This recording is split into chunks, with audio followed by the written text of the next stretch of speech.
I admire you greatly, mostly for your guts, for the way you stand up for what you believe in. I was like that when I was young, but as the older I get, the less I am like that. But you still are. And I admire when you went downtown and went with a placard, you went on Jewish causes and things like that. And I feel that you're really, in many ways, you're a role model for the younger generation, which I'm not anymore. I was when I was young. I was a lot like you. We have a lot in common. A role model for me. That's nice. That's nice. Thank you.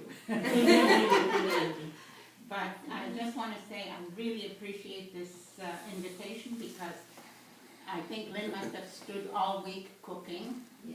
It was absolutely wonderful, the lunch. I won't forget it in a long time. And I enjoy feeding my friend Gertie because she deserves it. Bruce? I can only say a few words because I think Roseanne said what all of us do. And that is when I think of my mom, I think of one thing, two things. Love, devotion. Devotion hasn't arrived yet, but we all know what that's about. Is there anybody more devoted than my mother? When he arrives, we'll all be reminded how devoted she is. But beyond that, the L word, you know, all of our children are so enveloped in our mother's love. I know in my house, and I'm sure it's the same for everybody, when you mention Bubby Gertie's name, they all go, oh.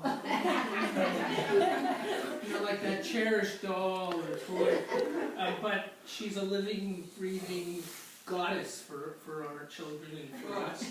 And we're just so fortunate that we have someone like her, all of us in the room, and all of us who have others who know her.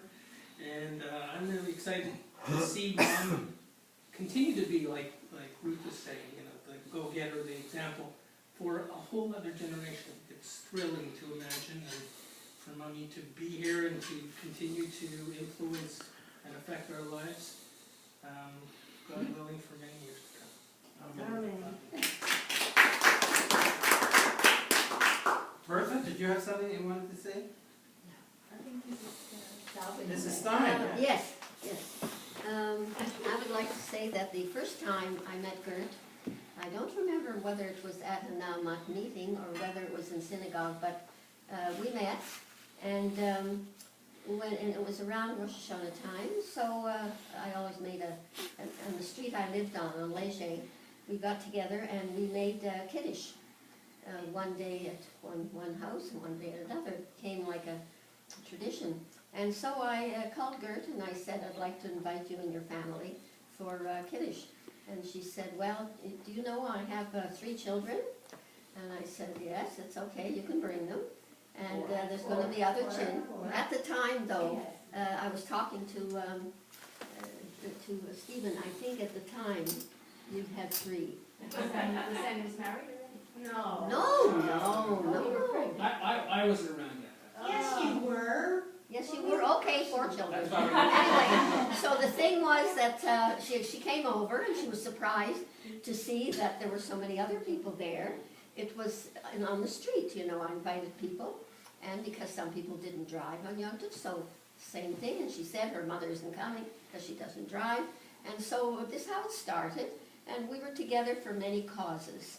Soviet Jewry and Naamat and whatever. I remember though, with sort of like a smile, and that is that in '76, with all this business with Levesque and everything, we were driving home from something. I don't remember. I picked up Gert, and she's talking to me and telling me what the terrible thing the British did to these poor French Canadians, and she's going on and on. I come from Western Canada, and the thing was that, Let's my agree to disagree. and what happened was she sort of kept it up, and I'm not one to just sit and say, oh, yeah, sure. So I finally said, I said, this is ridiculous and something. And then she kept up sort of, and I was almost going to say to her, you know what? Get out of the car. I can hear that. Like I was really incensed. And anyway, finally we said, okay, we'll agree to disagree. That was it. We let it go.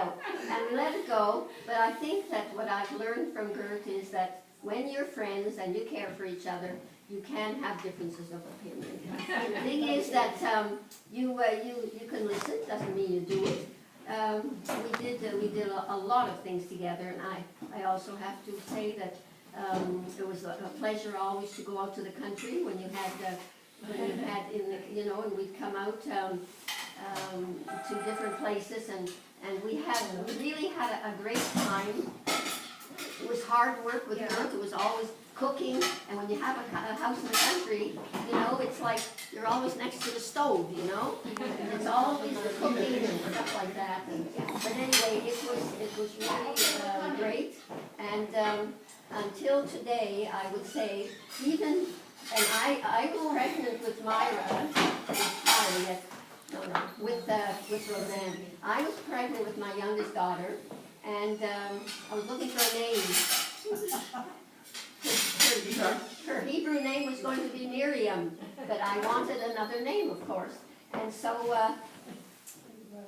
Gert told me that her name was Roseanne. That's Roseanne.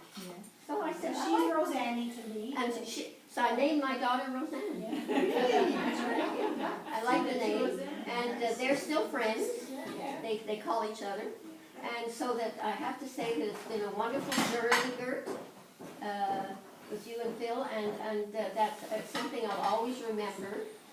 Good times, mostly it was good times. It was good times. And there's no question that you can't all think the same. Everybody has different ways. And so I think that makes it interesting. And we stuck to our guns. That's right. Always stuck to our And the guns. friendship was good, you disagreed with each other. Yeah. So anyway, a happy birthday, and many, many more together with your family. And also, I too, like your aunt mentioned, I too have had the privilege of going to Simchas in Toronto with the your children. And it was really wonderful inviting us to these Simchas, and much appreciated. So that, again, I'll say Mazel Tov, and many more years, and we should come to festivities like this. Let's take a little pause so we're not clanking dishes as we want to listen to people speaking. Clear the table. So I just want to say. Wait, we're not done. We're not done. I have many more Lots more things to coming. say here. Sadie's just coming in. Yeah, So let's so wait wait. Maybe she wants to say it before Zadie